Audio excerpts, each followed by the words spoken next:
Welcome to Tech Smarter. My name is Abbie Richie, and this is the show where we talk with the operators, the innovators, and the investors who are shaping the future of aging services. Today's episode is sponsored by Leading Age Arizona, and Tech Smarter is a production of the Smarter service. Now, if you're a senior living operator struggling to provide consistent tech support for your residents and staff, the Smarter service is the premier tech concierge service dedicated to empowering older adults with personalized one-on-one tech support. From troubleshooting those darn printers to setting up video calls with doctors, we provide the human connection that makes technology a tool for independence, not frustration. If you want to learn more, go ahead and DM me with the word smarter, and I'll send you all the details you need.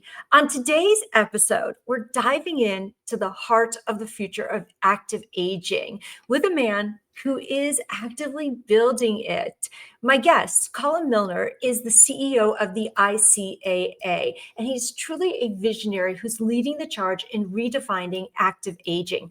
We're going to be discussing the significant shift that's happening in senior living and why the ICAA Conference Expo is your key to staying ahead of the curve. Now, this isn't just a change, it's a revolution that you've got to be part of. Colin, welcome back to Tech Smarter. I'm thrilled to have you here today.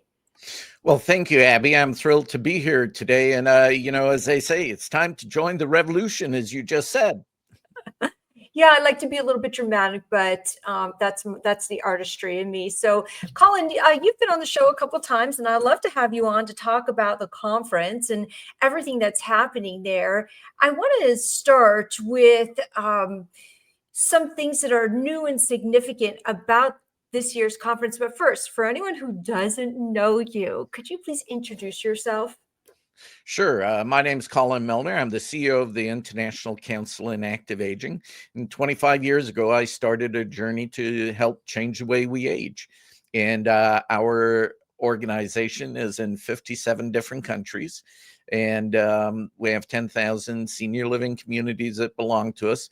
And they, in most instances, share our vision of helping people to live better longer. And what we do is we provide the knowledge to do that. Excellent.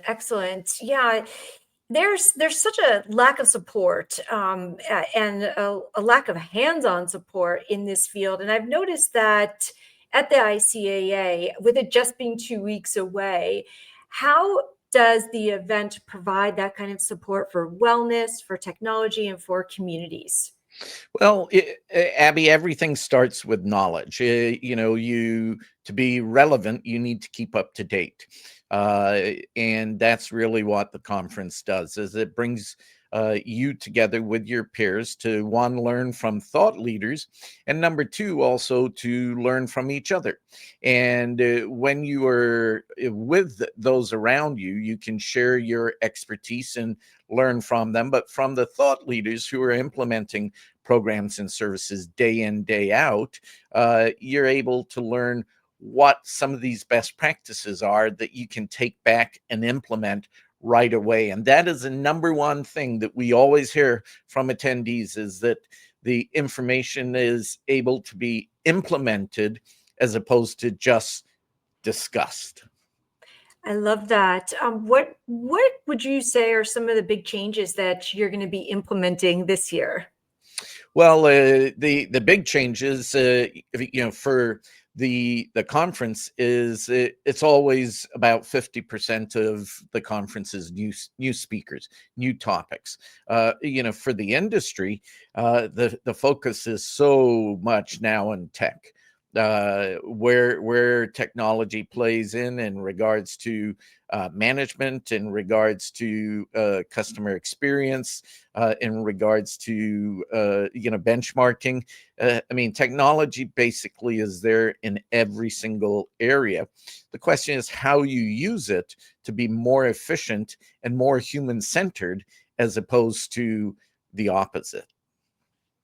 Yes, what I noticed when I attended last year was the number of wellness-based models and applications and services. It looks like that is growing and growing. How has technology been implemented in those practices? Well, so if you step back a bit and think about wellness looks at the whole person. So we look at what is somebody's, how to engage with your residents cognitively, physically, socially, spiritually, vocationally, emotionally, and environmentally. So each and every one of those has a component that technology can play in. Let's use a physical aspect. There's technology in regards to apps to help you in tracking. I wear my little Apple Watch, but but there's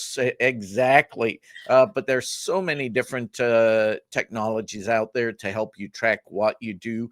Whether it is meditation for the spiritual aspect, what you eat. There are time clocks now that will tell you what your expiration date is and actually help you work backwards by improving your health and well-being, that will actually change your date of expiry. I always think of it as a jug of milk. They're trying to tell you that you are only good until this date unless you do something different to change that expiration date, which is, we can talk about how they deliver that at a different time. But so all of these different areas have technology influencing what we do and how we do it. But it still comes back to the human doing it and interacting with professionals to help provide guidance. Yes, AI can help provide guidance, but maybe not the inspiration. Yes, we've seen this over and over. It's the human element. And that's something that we also are very involved in with the Smarter service, because older adults need a little bit of extra support so that they can use their technology their way. And they need qualified support. I want to back up just a little bit and talk about some of the innovators in the senior care space, some of the preconceived notions about what older adults really want or need. And sometimes people just think it's about simplicity or it's about larger buttons, when in reality, it's about genuine utility and solving real problems. What would you say, from your perspective, is the single biggest misconception innovators have about developing technology for older adults? That you have to develop something for old people. Okay. Uh, the reality is that you are developing something for people. A friend of mine, John Swanson with Willow Valley, John talks about building communities, not for seniors, but for people. And I think if you keep that in mind, and then as you look at that, your technology needs to take into consideration how to be flexible depending on somebody's capabilities, but not about age, because I could be highly capable, fully functional, cognitively alert, and be at the age of 90, and I could have challenges at the age of 30 in regards to my physical abilities, in regards to my cognitive abilities, because maybe I have been partying too much. Maybe I've been doing all of these different things. So I think we You? need to, oh, never, never. Uh, I think we need to put age to the side and really look more at what's the experience for an individual based on their capabilities. Interesting. Yes. What I've noticed is that the ICAA, it's been a pioneer for creating a movement around active aging. And like you said, it's no longer about a decline of or a certain age. It's about a new stage of life with purpose and vitality. And so I'm curious, with your speakers and with the conference, what can your attendees expect to learn that's going to help empower them to lead this change in their own organization? New, new. When we look at the selection, or when the selection committee looks at what people submit, one of the key requirements is there something new? Is there something that is going to move us forward? Or is it just repetitive? Is it the same old topic, being delivered by the 10 speakers that deliver that topic? Or is it something new and interesting? Is it a new presenter with new information and a new way of looking at things. So the number one thing that people look for at the conference based on our research is new technologies, new products, new services, and new knowledge. So what's the latest in trends? What's the latest in, programming ideas? What's worked, what hasn't? And that's really what they'll find is, new relevant information that will keep them on the leading edge, as opposed to just step and repeat. Yeah, I'm excited to learn new concepts, new topics. One topic, unfortunately, that's not new is the loneliness epidemic. It is a huge social problem, but it's also a business challenge for senior living communities. And the future of wellness has to address this head on, not just as a side project. So I'm curious, how will the conference address this old topic, the loneliness epidemic, and what are some of the creative solutions attendees can expect to see that allows them to use technology to foster a genuine human connection? Well, I think the thing you just mentioned there is use it. A lot of times we talk about it, but we don't use it, or we don't use it correctly. So, the loneliness epidemic is certainly here, and it's front and center. And the only way to address it is head on. So, what are things that you can do to engage residents, to become socially integrated into your community, to also have support even in their residences, so that they don't feel lonely? And we know that technologies like LEQ and Alexa and all of these things that people speak to, interestingly enough, has an impact. No different than somebody speaking to Siri when they're looking for a way to find where the grocery store is. But I think it still comes back to also human beings. How do you connect with those in your community? And, as a community, you need to set the stage where people feel comfortable in making those Did he just freeze connections. up? Whoops. Am I here with you? You are. I think you just froze up for a minute, but you're back. That's who would have said that we freeze, so rapidly, years ago. It would have been, just you're in the refrigerator, not online. But here we are. But yeah, I think it's all about social connection, and we need to set the table for people to be able to connect. And here's a thing to think about, Abbie, and that is Carl Pillimer at Cornell, who does a lot of work in this area. Uh, when I interviewed him not very long ago, said, we have all this research showing how loneliness impacts things, how social isolation impacts things, but we have very little implementable strategies in regards to how to overcome that.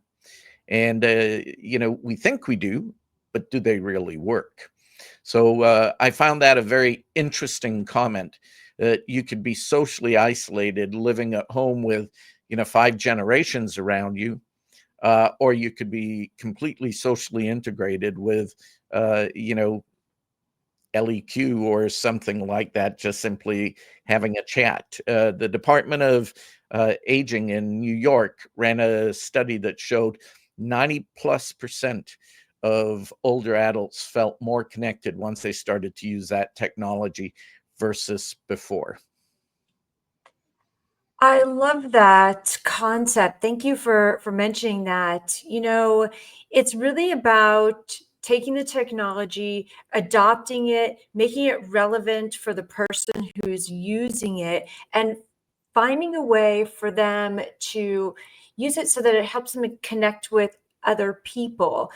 So often we find that technology is done in silos as opposed to connecting the entire ecosystem and how someone can put it to practice. So I do really like that point a lot.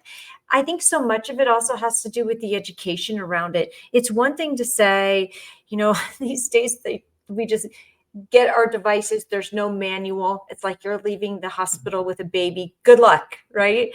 But we often don't take the time to teach someone how to use it, and not just teach it once, but teach it over and over and over again.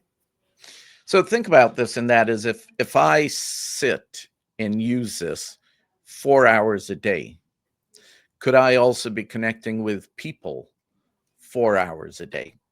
So, our life needs to find some form of balance. The balance between technology and the balance between, humanity. And I think that we have a challenge sometimes where we spend too much time on this and not enough time speaking with people. Or you have completely the opposite, where there are people who go, I don't want to touch these things. I'm going to stay fully integrated in society. I wonder how long term these are going to impact people's cognitive abilities, because I don't have to think much anymore. I just say a few words and what I'm looking for shows up. That's convenience, but am I challenging myself day in, day out? Maybe not. Yes, I know exactly what you mean. I can barely remember anyone's phone numbers these days. Oh, that is so true. So yeah, we are relying on this more and more and more.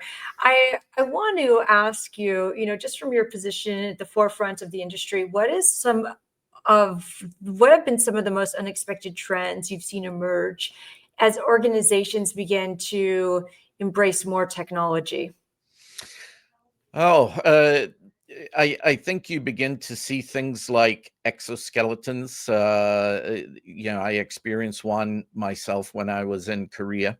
I met with Samsung and put on their Fitbod, and it was pretty cool. But this exoskeleton enables you to push yourself a little bit harder if you want to, if you're exercising, and on the other hand, if you're not an exerciser, you can actually get strength training while you're using the exoskeleton with very small incremental increases. So it makes your life easier. Now, it's still a little bulky, but not as bulky as they were when you started to watch the show RoboCops. Um, so I think it's going to be really interesting when they become literally thin like your clothes with that kind of support. I think the other part of technologies that are really interesting out there is anything that tracks data, gives you some form of alert when you need to actually seek medical assistance. But up until that point in time, you don't need to keep going into the doctors for all of these different uh, rudimentary checkups that we normally do. I think that is probably the most exciting, uh, aspect to look at in regards to the future of healthcare, in regards to the future of wellness, is the ability to monitor and manage our own health in the moment. And that is the key. When you go to a doctor's office, you get a brief snapshot of a blood pressure cuff that they put on you or what have you. Here, you're wearing the technology, if you're like me, most of the day, and it is capturing your data for that whole time. So you're actually having a much broader snapshot of your health and well-being. But I think that the wearable movement is probably the number one thing in regards to health management. As far as loneliness goes, I think that there are a lot of different opportunities out there. You have robotics. You have, matter of fact, when I was in Korea, I got served by a robot, which was very interesting. Um, the problem with that is I couldn't argue with it. It just delivered the food and left. I wanted something that was not on my plate, and you can't argue with the robot. Hopefully someday you can. That's when we need that human element, right? So that Exactly. you can continue to insist on your feedback for Yeah. sure, and it's still going to be necessary.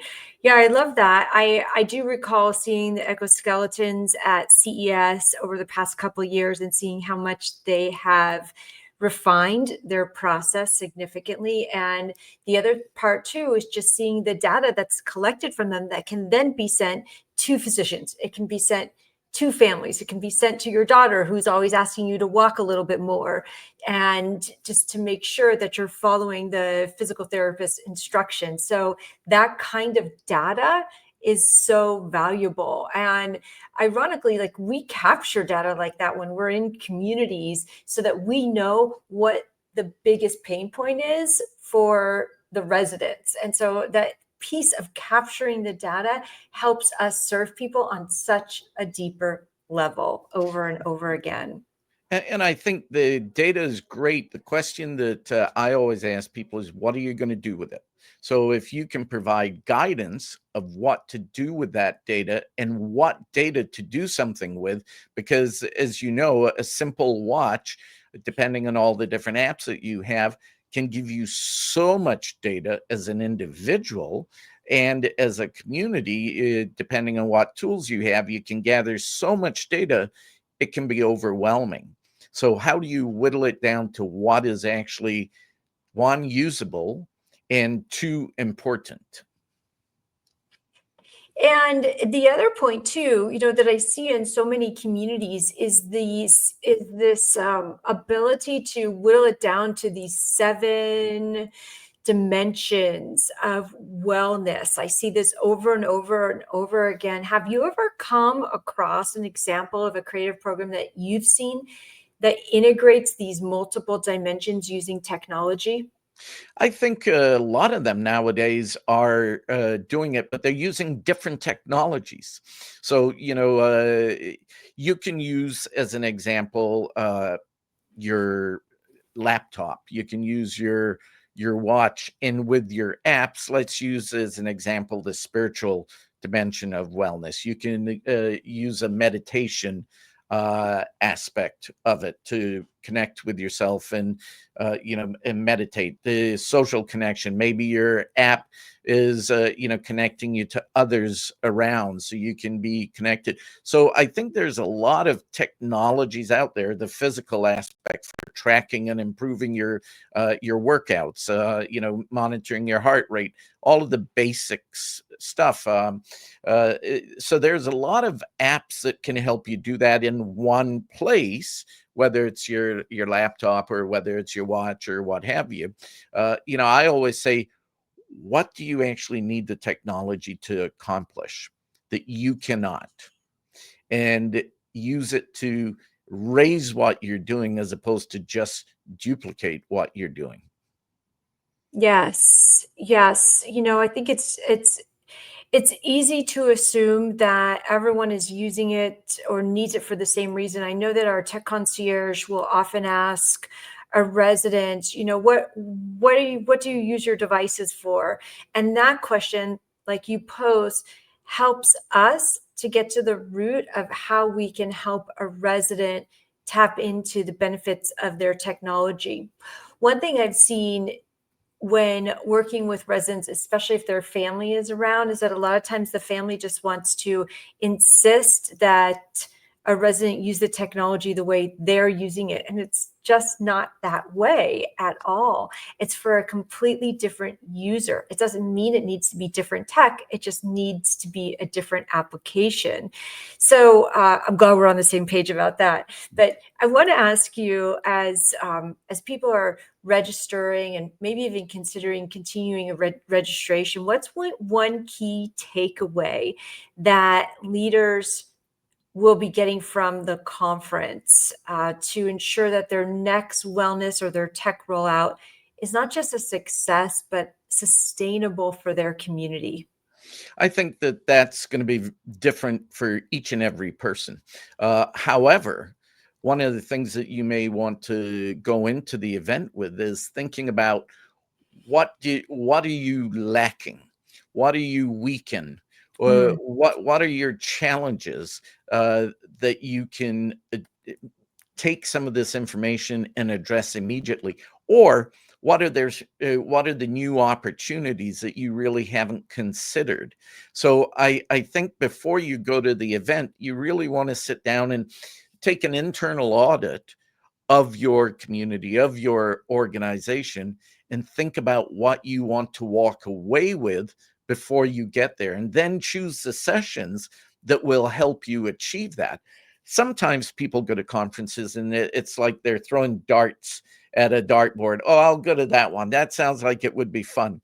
Okay, great. You can have fun in a few of the sessions, but the objective is to come away with something that is going to improve your organization and make you more effective. So, understanding what you need going in will help address that question that you just asked as far as the outcome from the conference itself.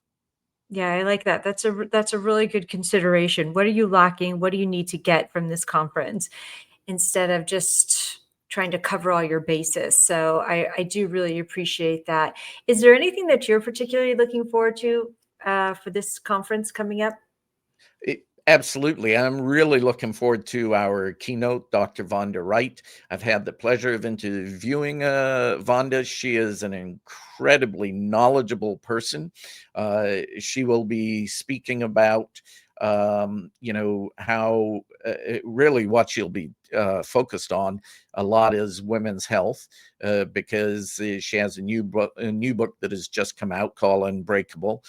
And the interesting part is when I was speaking with her, she was talking about how things like bones are actually living organs. We think of them as these solid things, but they're constantly, growing and moving and so forth. So I think there will be a lot of interesting things that she will talk about. She speaks a lot about technology and the importance of it in regards to women's health. So I'm very excited to see her there. I think Dr. Richard Carmona is his session intrigues me, where it is augmented aging versus natural aging. Augmented being, do you utilize some of these technologies to, like exoskeletons, to augment your abilities? Apps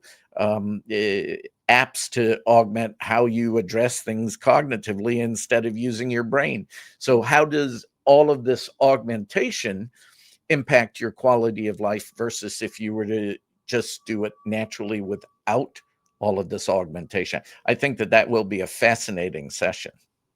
Great. I'm looking forward to that as well. Well, Colin, I want to thank you so much for being here and for the incredible work that you're doing in leading the active aging revolution. How can people connect with you? Well, they can reach out to me at any time at Colin Milner at ICAA.cc. Just shoot me an email. That's Colin with one L. If they want, they can visit our website at www.icaa.cc, or they can click on the link below that will take them to our conference website. But at the end of the day, it's not very hard to find me. Just Google Colin Milner, and I pop up. I don't say that egotistically. It's just an easy way of getting in contact. I love that. Abbie Richie as well. Easy way of getting in contact. Not too many of us with the same name. Well, thank you so much. I'll be seeing you in a little less than 2 weeks. And for the folks that joined us today, I just want to say thank you for your participation, whether you're here with us now or later. And when we talked today, it really was just about people having brilliant ideas, but without the right connections and a shared mission, they go nowhere. And so the future of aging truly isn't in silos, it's in the ecosystem. And that's what we're going to see at the ICAA. Now, I want to also say, I want to just leave you with this. The active aging community isn't just something that happens, it's something that we create. And so if there are topics, if there are guests that you would like to hear more of, please go ahead and send me a DM and we'll be sure to do that. And if you'd like to find out more information about the Smarter service, go ahead and DM me on LinkedIn, the word Smarter, and I'll be sure to get you that information. Thank you so much for our sponsors at Leading Age Arizona, and we will see you right back here next week. Goodbye.